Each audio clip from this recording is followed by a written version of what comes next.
Good afternoon, YouTube. What's going on? Weston Nelson here with Trading Nichols from the Crypto Cave. We are coming to you on Friday afternoon to wrap up the week and talk about some big crypto updates and information that you're probably going to want to be aware of as you head into the weekend and your evening.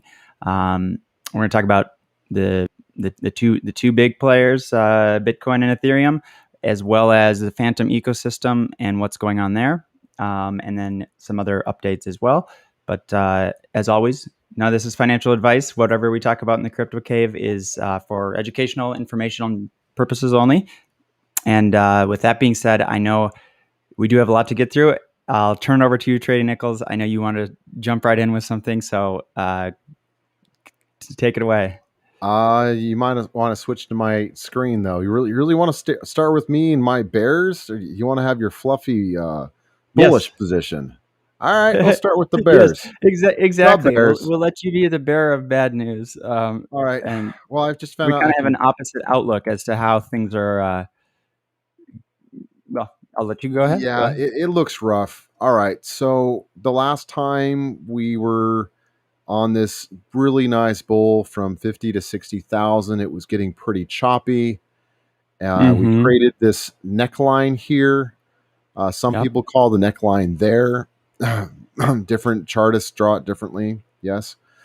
But if you follow out this neckline, and I'll actually draw you a new neckline from something that Gareth Soloway said the other day.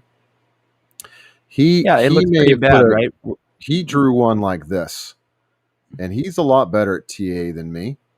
So we might want to go from his perspective.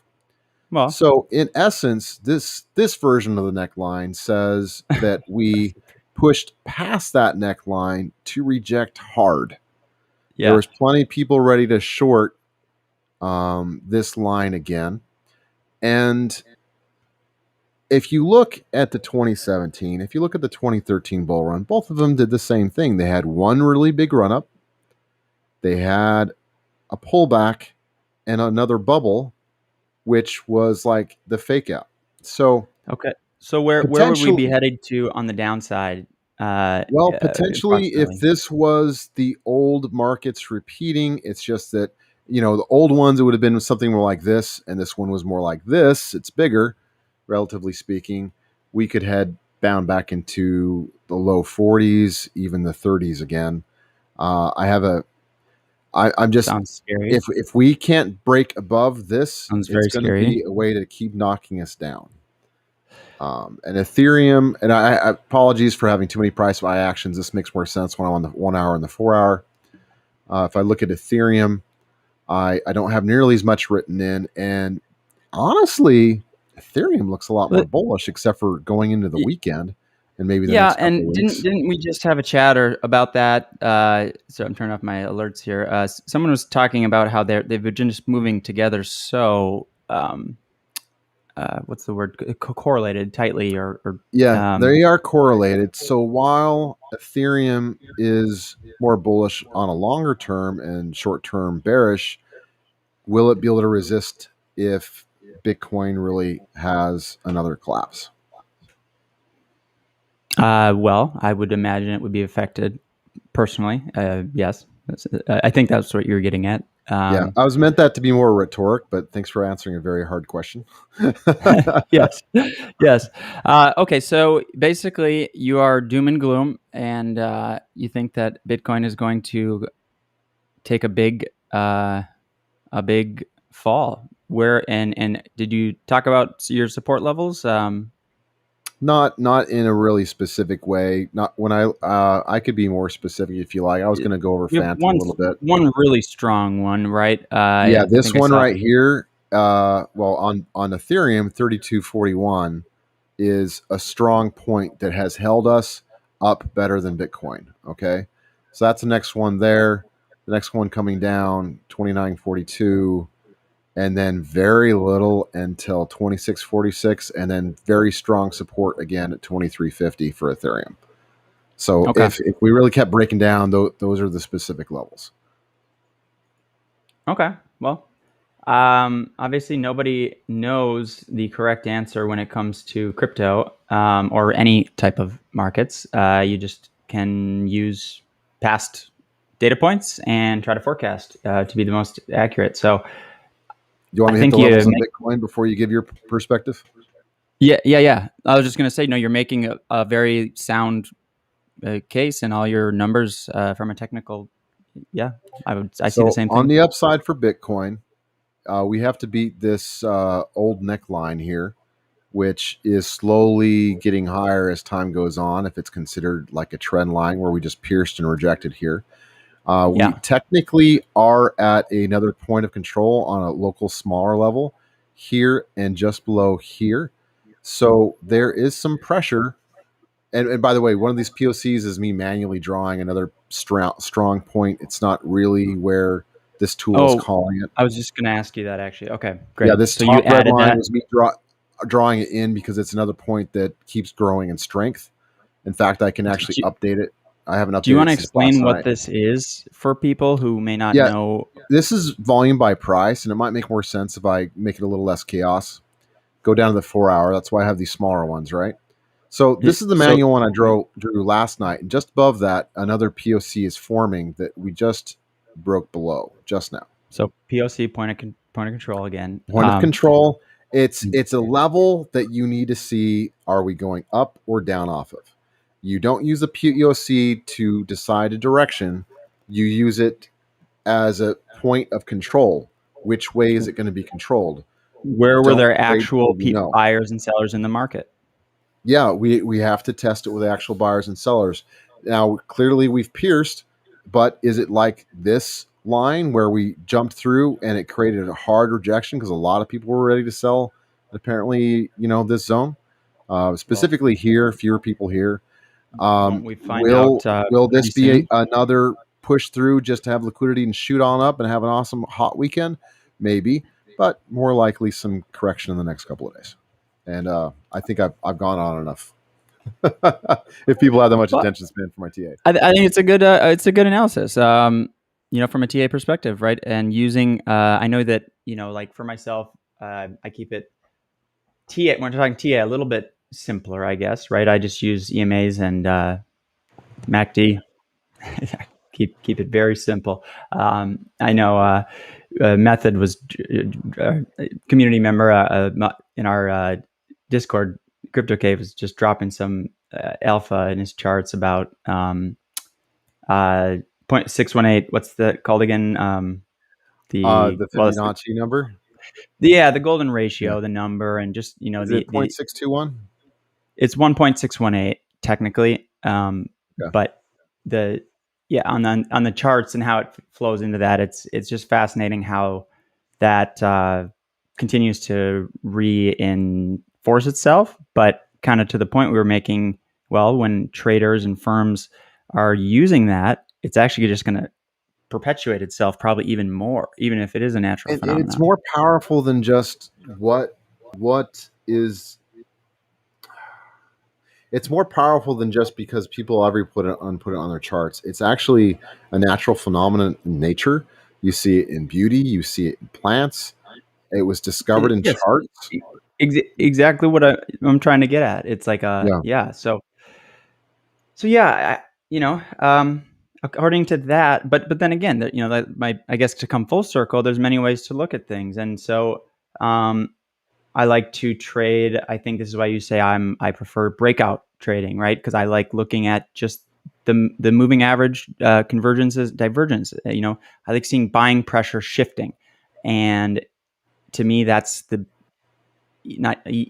easiest, simplest way to trade from a technical perspective. Now, we didn't talk timeline, so I'm going to agree with you. I think that we could be in for some shaky imminent future, but I am so bullish by end of October that I see Bitcoin hovering, near 100K, Ethereum probably a 2x, Fantom, my goodness, who knows, $5, $10,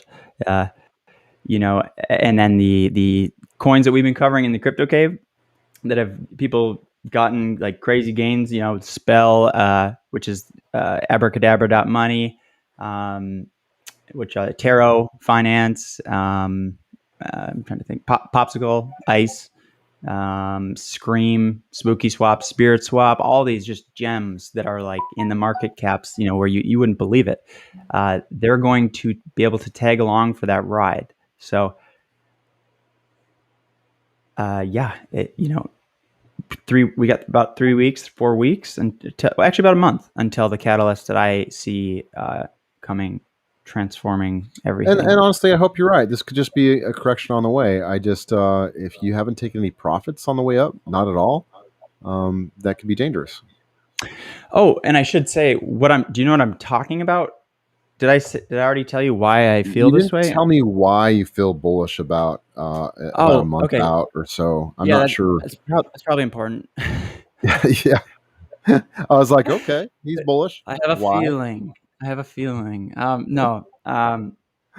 So there's something very important that is occurring in the United States, and that is a topic of discussion that has been on the table for a long time, which is an exchange-traded fund, an ETF approval. My bullish feelings was blocking out the news in our pre-video chat. Yes, I hear you now. I'm sorry. So okay. What's due to come at the end of October? And I have to check on this again. It was either like the 15th or the 17th or 18th or 20th or something, but there will be a decision made on yay or nay, basically, on the first one, which I do believe is going to be a yes. I hope it's a yes. It feels like it'd be crazy at this point if they said no again. But more importantly, if you really think it through, there's, I think, 3 or 4 other major institutions that have their answers to be answered right after that within the next 10 days or so.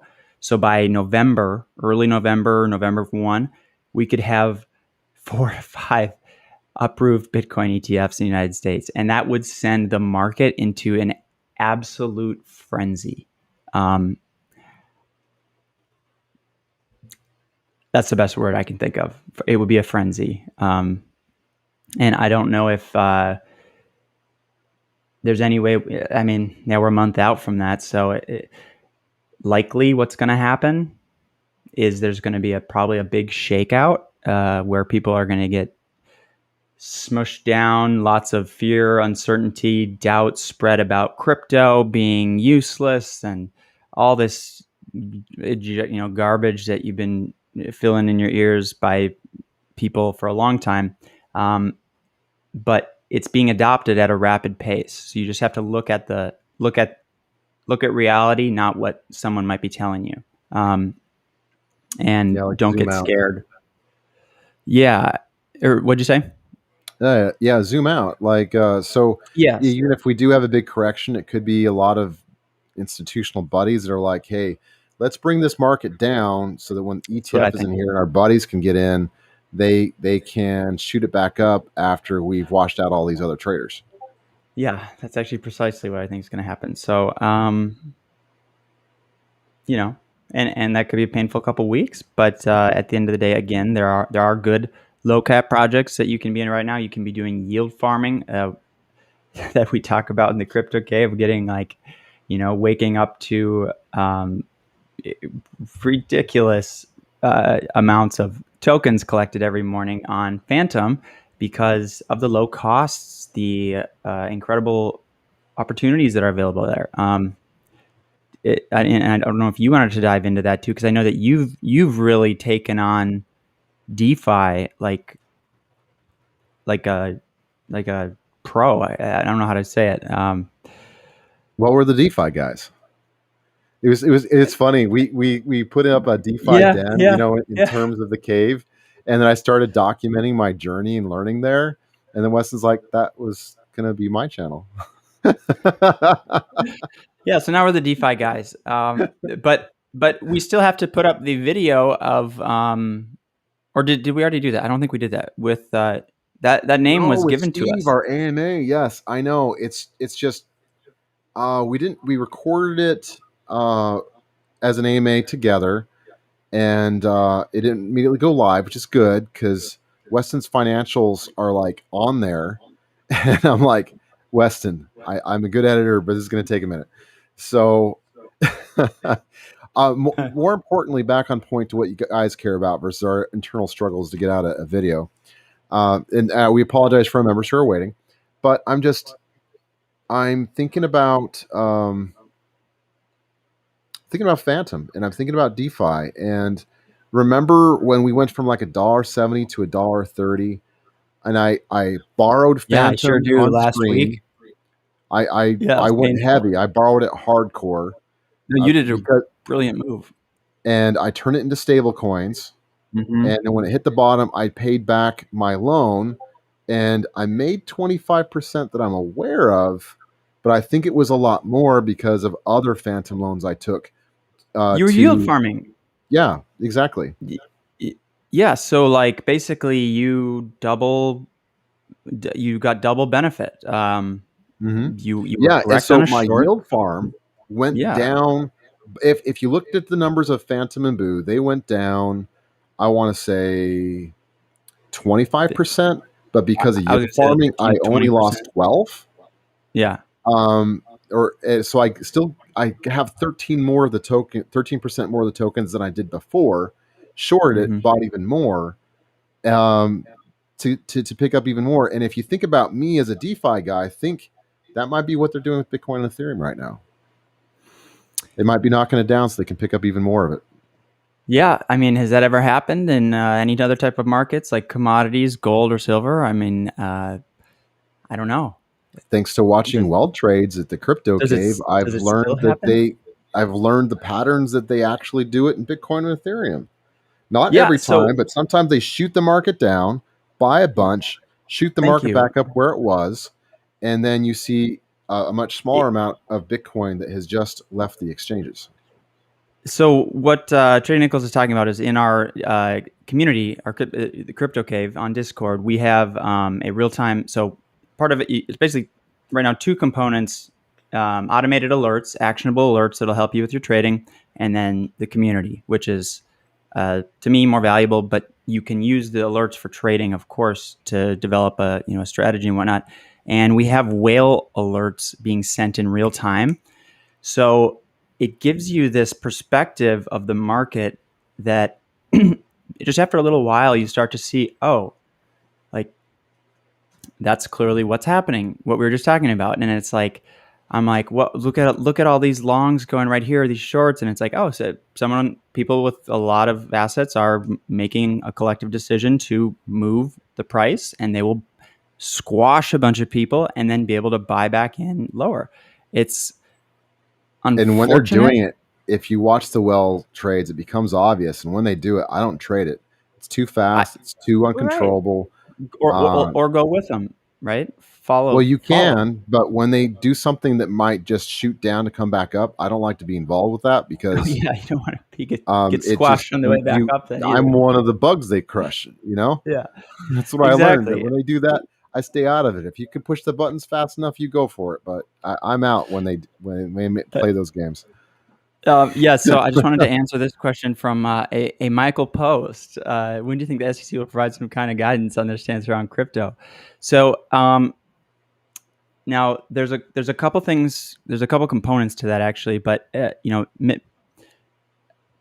approving an ETF is pretty clear as to the direction of where things will be headed. Now that's not the structural framework that I think that everybody is hoping for. So it's going to be an evolving thing, especially as DeFi continues to just advance at just such an accelerating clip. It's like every day there's a new protocol, there's a new yield farm, a new place you can park your assets. So having our regulators come up with a fully fledged solution, I think, is a ways out. Probably always going to be adapting, but as far as regulatory clarity, if we have an ETF approved in mid to end October, to me, that is very positive for the crypto space, I would say. I mean, I don't see how the markets don't go like frenzy FOMO action. I do have a recommendation for day traders of Bitcoin and Ethereum, though. While this happens, watch to see if the patterns you used to trade have changed. You have to forever be adapting. I had locked in this really strong pattern that I'd figured out, and I was making money off of it. And then for a few weeks, I was losing because I was trying to trade the old pattern. I was losing less because as I lose, I keep trading less and less. But that point, the point I'm making as far as like scalp trading is Yes. when the market changes, don't be afraid to stop hitting the buttons based on the reasons you hit them before. Things could change. The patterns Adapt, you could mean? change. If you're an investor, nothing changes. Dollar cost average in. Take profits when we've had a Matic move up. If you're a day trader, watch out when they come. The patterns of when and how the money move may be different, and if you see things behaving differently, take a step back and watch for a while before you play with it. I love it. It's a wise words. Be adaptable. Always be learning, changing. Right. I think. Yeah, I couldn't agree more. So here is the chart that I have. This obviously was pretty bad. That's us punching above that neckline. Yeah. But so, so right now I've got like the 7 and the 21 EMA, those to me, those are just so easy to use on a say a 4-hour interval or a daily interval, really, if you want to keep things simple. But let's just go 4-hour. This little tool, again, super handy. Right now it's still telling me to buy. I don't listen to it all the time. It's just it's useful to see, and I can make this bigger for you. But you see that we're already appearing to be a not great territory. So even though it says buy, I'm not really feeling it. Yeah, I we'll see in about 2 hours what is in store for volatility, because I do feel confident that there's going to be quite a bit of it this weekend. Right now could just be, again, scaring people out to shoot up overnight, and then we have a crazy Saturday and then a massive sell-off Sunday. It's felt kind of wild for the past several weeks, I'd say. I mean, any agree or disagree on that? I'm letting you do your own analysis like you did me, so that we can have our different perspectives. Because I believe someone told us confusing, and I realized that if I just did my presentation and you did yours, if we had different perspectives, then they could take those different takes and see what they see and be prepared for the different directions things can go. Sure, because maybe some people might resonate with someone else differently, right, or whatnot. There's parts of the market you trade that I do not, and vice versa. Yeah. Now the other thing is, like we're talking Bitcoin, right, and Ethereum, which are very critical, of course, but that's not my focus really. Like my focus is on Fantom, like all day long. It is an L1 that is scaling, is completely scalable, is cheap, and is secure. And this is where I think there is some serious manipulation going on, because nothing but good news has come. I mean, it's up very nice, but nothing but incredible news has come out for Fantom, and yet it's still at $1.26. So I see Fantom as this coiled spring ready to just like take off, especially with their NFT gaming and Rarity Manifested, and Arshan's imminent launch, and then the utility of Tarot, Spell. You go on and on. So to think that you're late at $1.26, me personally, is like, whoa, no, we're just getting started. I think you're probably right. I've risked off a little bit so that if we do have a bad weekend, I can add back in at a more cost advantage price. But I'm still in pretty heavy on the pools because I know that if I stop receiving that intake of money, and by the way, I have an update on that for you. Remember our video last night? If you don't get liquidated and you hold the same amount of tokens and keep yield farming, and have faith in the project, that's what you're saying, right? Is you're going to end up better. Yeah. Okay. Yeah, because you'll have more of it as it goes down, because when there's a lot of chaos, that's when I make the most fees. I make the most fees when there's chaos. Oh, yeah, tons of trading, right? I can trade, but if someone else is comfortable trading it and I'm market making with these pools, then I'm making money and I'm happy.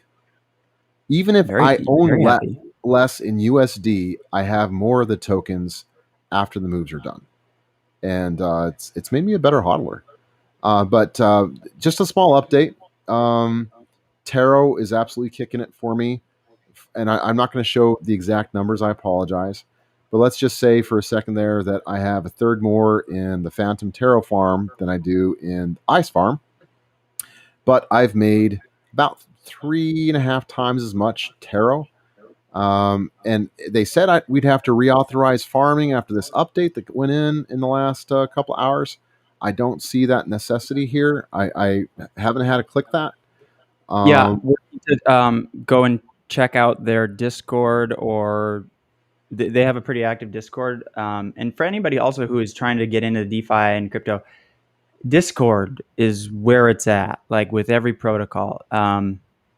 There is Telegram and there's Reddit, but like if you want alpha and you're trying to find research, Discord. Taro has a very active and engaged group, and they're always sharing updates. So I'll probably hop in there right after this to figure out, do we have to do anything? Because last I knew, we needed to. It. And I have to say, even before their announced changes, even though they're pulling back on some pools where you don't get as much percent of the emissions, I still was able to find pools that have high percentages. I'm still farming away. Oh my goodness! I just refreshed my screen. Wow, that was a very good night I had. Yeah, and I had a very good night. I've been so bullish on this. This is good to see. This is a leader in the Fantom ecosystem. My market cap Spirit made a ton over on Taro. Sorry to interrupt. No, go ahead. Spirit, I think is right in that category of just a gem that, I mean, it's the sushi swap, the Uniswap of Fantom, right? And you're looking at 12 cents right now. A market cap of $14 million. Like, what's the market cap of Uniswap? 12 billion. So that's literally like 100 times it, basically, right? Spirit Swap is 100 times as useful. So what's the disconnect? Okay, I have new numbers for you. Apparently, if you're in your farms, refresh your screens. I apologize about my earlier numbers. Did you just check? Yeah, I refreshed it and I was blown away. So I made 28% less in my Ice Fantom pool as I did on my Fantom Taro pool, but understand I have half as much in my Fantom Ice. Okay, yeah. So I made 28% less with half the money. So my Fantom Ice did really well. Yield farming. You're talking an absolute level versus, Yeah, and my leverage, checking my leverage pools, stuff that was making 800% or making 450 and 600%. So I am seeing that their promise. Those numbers just sound crazy, by the way, don't they? I mean, when you to people who maybe are like, "What are you talking about?" It's like, literally making on Fantom Taro, Fantom Spirit, literally making 363% with like a 5x leverage, making 1% a day. Yeah, whereas you're right, and that's why it's like almost. I think it's almost in a way that is maybe actually hurting adoption because people find it unbelievable. I found you unbelievable until I was here. and working with it and realizing it's not true. It's not chilling yield farming. It's like actively Oh, checking it every few hours and fixing it to get these kind of percentages. You gotta be you can't on work a top of your full-time job game. while you do this. It won't work. No, it's like if you want to be a full-time trader and combine that with yield farmer, I think it's a very nice synergy. But yeah, you can't. It's not like putting money in a bank account and forgetting about it, but it's 100 times as rewarding. So it's probably worth it. You know. Yeah. But sorry, I think I stopped sharing my screen? I just wanted to point out that Uniswap has a market cap of 100. Is that 100 times or 1,000 times? 12 billion divided by 12 million, or 30. Did you say 12 billion divided by 1 million? 12. Just for easy sake of numbers, I think let's do 12 billion by 1 million. No, by 12 million. Because I think theirs was like 13.7 million, but Uniswap is 12 billion, 13 billion. Is it 100? Yeah, it's 100 times. Let me just think about that quickly. 12? I feel like you're saying different numbers, so I have no idea. No, it's approximately a little less than 100x Uniswap's market cap. But our transactions are higher than the entire Ethereum blockchain because people are willing to use it. And if you're using something, people don't. That's what people don't. They're not. It's like they're not privy to what. You got to wake up. Like, there are more transactions occurring on Fantom than Ethereum, and there's people talking about like Cardano, like smart contracts. It's just like, oh my goodness, I just want to, like, you got to understand, you're just trade the market you've got, right? There is already a winning solution. And if you want 100x, go to a place where you can trade that's valued at 100x less, that is way more useful than the one that exists that's worth 12 billion. You know, or you follow my logic there? It's like, eventually it's, it seems inevitable to me. You know, of course it could be wrong, but holding Ethereum is kind of like having a blue chip stock. Holding Fantom is kind of like having that smaller company that has a lot more potential. And I think we just lost. Are you back, Weston? No, I'm back. I was just, I wasn't sure if when I stopped sharing my screen, my camera seems to have. Yeah, your camera's gone fuzzy, but it might be saving some bandwidth. I don't know. It's okay. Okay. Either way, we hear you great, so we get your ideas. Okay, good. That is what is important. And I think you were saying about the utility, right, of Fantom, or what were you? Yeah. So I've said it before. I don't want to repeat myself too much. A lot of people have called Litecoin the silver. That's not. It's just another proof of work. Okay. Ethereum is more like the silver because it's like the commodity that's getting used, because silver is part precious, part commodity, right? And that's a good description of Ethereum. And if that's that, then maybe Fantom is that undiscovered, what's something else valuable that shot up a lot recently? Uranium, platinum, palladium. Yeah, platinum. Some other rare thing that has shot up in usefulness, except that Fantom isn't worth $16. Layer 1 EVM. It's worth $1, and it has a tremendous future. I know we're starting to feel like total Fantom shills. It's just we made a ton, and I'm a Fantom maxi by far now. But I mean, try it, use it. You don't have to go 600%, 800% leveraged. You can do 90%, 100% unleveraged, and I'm still not making up numbers. Yeah, no, I mean, seriously. And if you have questions, come join us in the Crypto Cave. Like, you know, that's what we're building. We're building. We've been working like crazy because we're working on quite a few things right now. But the main priority is to build the world's finest community. You know, well moderated. We've now got three moderators in addition to Trey Nichols and I, to help with the growth that we're anticipating. Potentially a fourth one very shortly. So we're super excited about that. I think we're going to have them on to chat about kind of their backstories and why they're interested in crypto trading, but also more than that, decentralization, Web3, what it's all about, and what can be accomplished through all this stuff that we're talking about. Because it's not just making money; it is, but it's about empowering so many more people and lifting people out of poverty, and making the healthcare system better, and all these things that a transparent, immutable ledger allow you to do. So that's what we're all about. And like we've been just tearing it up in terms of gains, because this Fantom ecosystem is crushing everything in terms of utility. So in DeFi, that is. Well, now NFTs too, actually. Sorry. But it's got a bright future. Necessary. You're good. You don't have to apologize for making a bunch of money. It's up to them to whether to experience it and possibly lose all their money, because we're not financial advisors. Right. And that's the other thing. There's always risk. There's always risk no matter what. No matter who you're talking, and right? Like, how many times did we get liquidated before we learned how the bans work on leverage farming? I think twice. Yeah.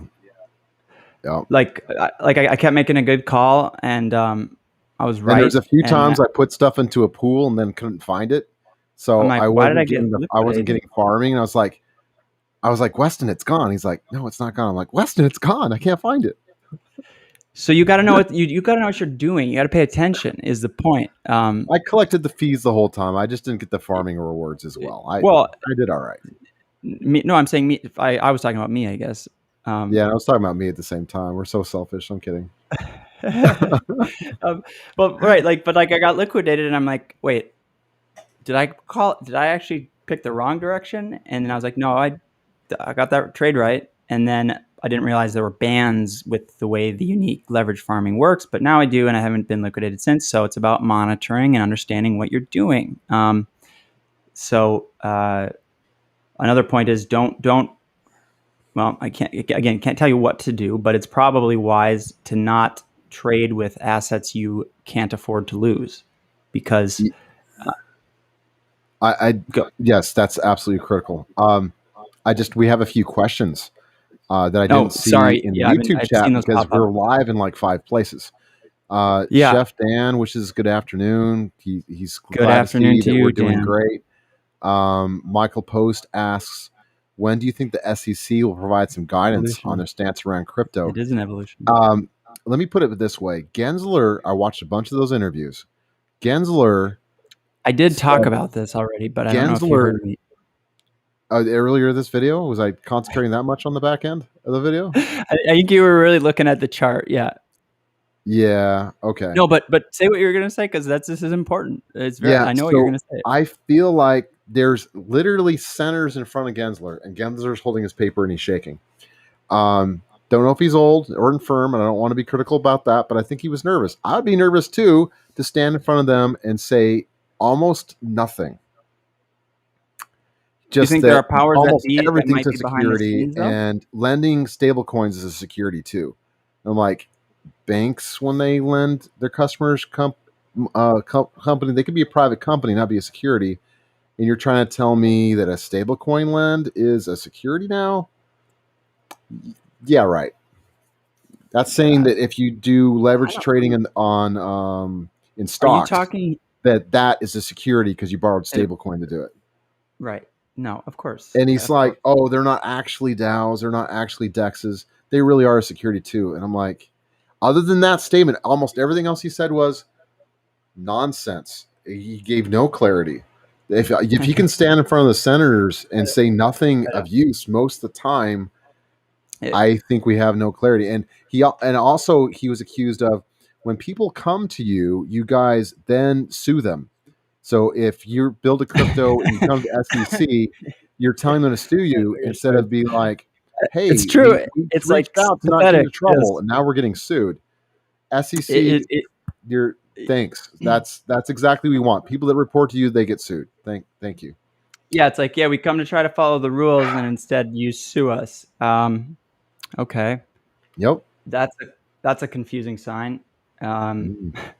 The Right? senators were on him about it. There's a few senators that were more pro Gensler point of view, but wow. So, but I was going to ask you now. Do you think that Gary Gensler may have some one or several people that are behind the scenes that are kind of forcing him to take a certain stance, though? I like what Because Crypto Casey said. To answer your question earlier, I'm sorry. Crypto Casey said, "Well, that sounds staged. That senator and that Gensler have gotten together and planned out that discussion." I think that's where I'm going with this, right? Yeah. Now, whether or not that is like exactly staged, but you know, are there powers that be that maybe are forcing his hand? Because do you know anything about feels like he's in Gary alignment Gensler's with him to background? me. Well, yeah, he taught blockchain and he was supposed to be positive on crypto, and Where do you know the where he first part taught was true, but blockchain? the second part is not. He's not positive on crypto. There's a higher education institution in Massachusetts called the Massachusetts Institute of Technology. It's where Michael Saylor also attended college. Gary Gensler taught there about blockchain. So I don't know. You got to let that sink in. He knows what's going on. He knows the enabling power of it. I don't think you'd want to be a professor and teach about it if you didn't really believe in it either. So, Yeah, I don't know. His actions are saying something. his Well, actions are not in alignment with that. No, but that's why I'm saying, well, is there something else to the story here that we don't know about? And to me, right now, the answer would be yes. Who knows? Maybe he has changed of heart, right? But clearly, I mean, okay, if I'm going to be a professor and teach about, I'm interested in finance or biochemistry or the crypto, and then now I'm in a regulatory position, I would want to further enhance that if I see the positive impacts it can have on the world, right? It just seems like a normal response, I guess, or a normal evolution. and for the most part, not to get too deeply into politics, but for the most part, we will talk politics a little bit about crypto. Senator Just when it Toomey applies to crypto. seemed to be much more balanced, much more pro crypto view. Crypto Casey on an interview picked up something, and I want to thank Hawk for sending me that article or that video. But Crypto Casey found something very negative in his speech that I didn't quite pick up on. But for the most part, I felt that he was very much fighting for crypto, at least in comparison to Gary Gensler. Wait, who? Senator Toomey. Okay. His remarks felt very much in defense of innovation, other senators as well. But there was one thing Crypto Casey didn't like what he said. I'm going to have to watch it again to see if I can pick up on that nuance. I didn't catch it. No, I didn't either. For the most part, he felt more for us. I must have missed that as well. So yeah, we'll have to look into that in addition to the tarot thing. But so we covered kind of the big two, the big boys, Bitcoin, Ethereum, right? Volatility probably ahead. Join, the Crypto Cave. We have a 7-day free trial if you're interested in any of this. We talked about DeFi. We talked about NFTs, Fantom. Keep it on your radar. And then there's a lot happening. There's going to be a lot happening over the next month. If we zoom out and look at the world economy too, with what's happening in China right now with their major real estate firm basically, I don't know, going under, it could have ripple effects. Probably be saved, but that could destroy banks, which could be, there could be very, very dire consequences from that now. And that'll affect commodities, it'll affect equities, real estate, bonds, and then probably crypto. But if there's one asset class that can distance itself, I would say it is crypto.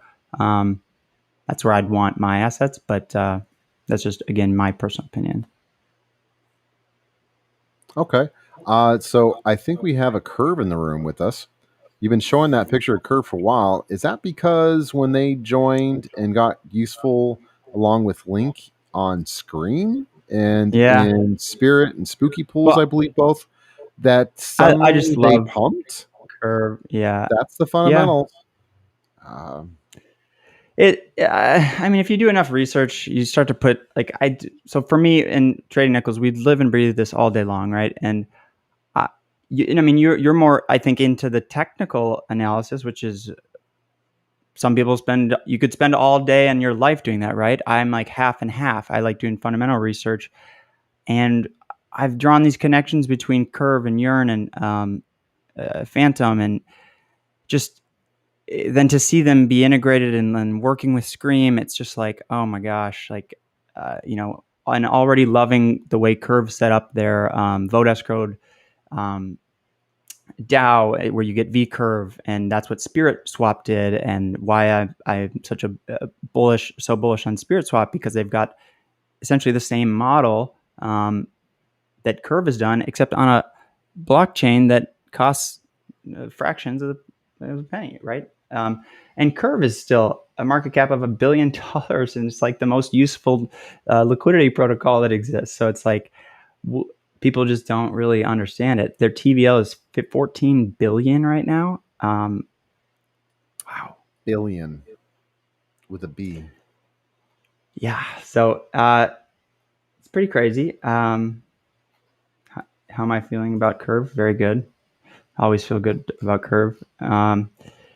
But yeah, and I have strong feelings about Link too. So when Curve outpaced Link, I do you still wrong? Okay. Yeah, I mean, I just mean short term this week. Of course, they've done a lot of amazing things over this last year.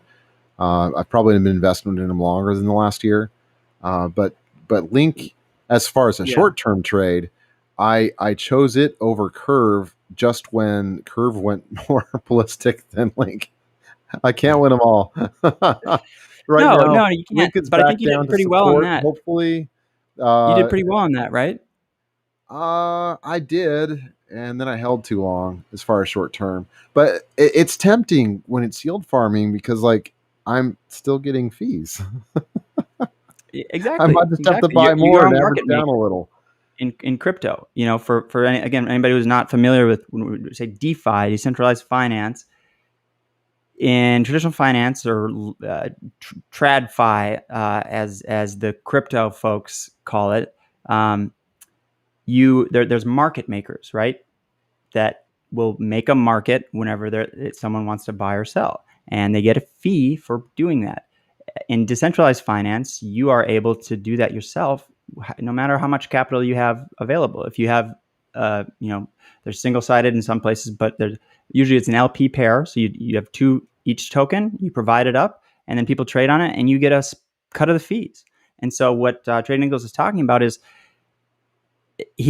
as volume is going round and round, he's still collecting fees on that.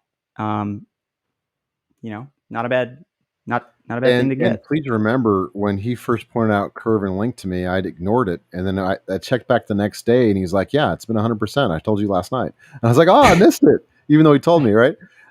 We talk all the time. Yeah. That's part of the problem. Can't remember everything we say to each other.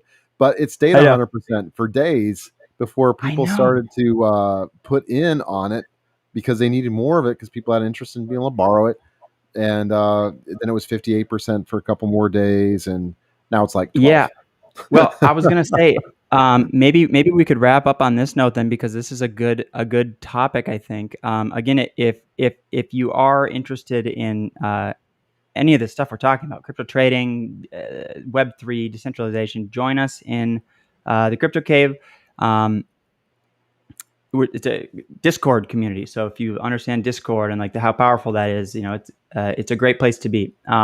You can sign up without even putting in your credit card for your free trial if you want. It's very easy, and if you need help, reach out to us. But I wanted to wrap up on the point you just made. Crypto is very time sensitive. Okay, so make sure to subscribe if this is helpful to you. Hit the bell icon. And for some trades, it's so time sensitive that you need like a second to do it, right? Where there's bot arbitrage involved and whatnot.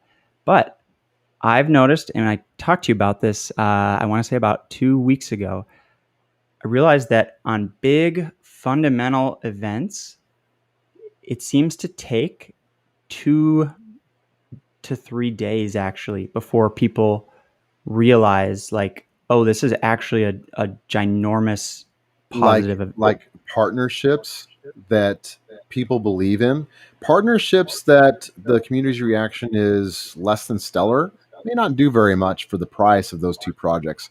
But when people are excited about it on both sides, it can be incredible. Yeah, I guess I'm going back to this one right here because, right away, let's see, where was it?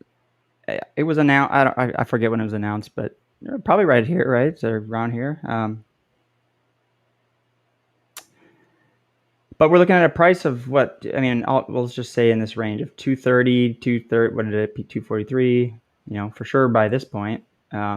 And you're looking at some solid gains just by integrating on Well, not just by, they've got a lot going on. Curve does, but that's a big part of it. So news. So the point I'm making is if you're part of a community of people around the world who are on top of this and sharing this information, trying to empower each other, you're going to be one of those people who's likely aware of that alpha that is critical. You need an edge in trading. You're not going to make it, to be blunt, I guess. You really do. It's not easy, and you can get that with the right people, but you got to have an edge. So that was my point. Okay, that's a great thing to wrap up on. I noticed our videos that are over an hour get less rewatch, so we better cut ourselves off before. How long have we been talking? Less than an hour. So this is a good time to wrap up. I fully sustain your ideas about, the pump can be very strong on fundamentals and it can be a long-term thing. It's usually about a week effect, but it can take a few days to get in. So when it's a big fundamental partnership, if you're a day or two into the window, there's still time to make money more likely on a strong partnership. Check the communities, do your research, and see the communities are excited and talking about the partnership. Little things like that. And then be ready for the next month or two to be wild, I guess, is what I'd leave you at too. So tighten up your risk management procedures. Hopefully you have those in place already, but tighten them up if not, and or if so, and we will be back with some more fresh content. I know we're gonna we just have a lot going on. We got some gaming stuff to share on the Rarity Manifested side, and then we want to get that member call that we had posted too. So we'll be back soon. Thank you for tuning in, and cheers. And one more thing, we've been forgetting. I guess not. I've been a YouTuber a few years longer, and I can't believe I didn't bring it up sooner. After we fade away, not during this video, but on anyone rewatching, there's going to be a picture of Weston's face somewhere here or over where he is, and you can click on it and subscribe. Be sure to like before you leave if you haven't already. And there's going to be another video up above us that's going to be like the video that YouTube thinks you like best on our channel. Oh, is that why? AI knows you. Check it out. We keep getting shown to a lot because we're trying to do what we're saying we're trying to do, and I think YouTube can detect that or something. Yes. So it keeps sending. So yeah, like that. All those little things help. What Trading Nichols is talking about. But if you forget all that, just join the Crypto Cave and get that alpha information to give you better opportunities. You can do that too. Do all the above. All right. Great save. Okay. Cheers. We will see you soon. Bye-bye. Bye.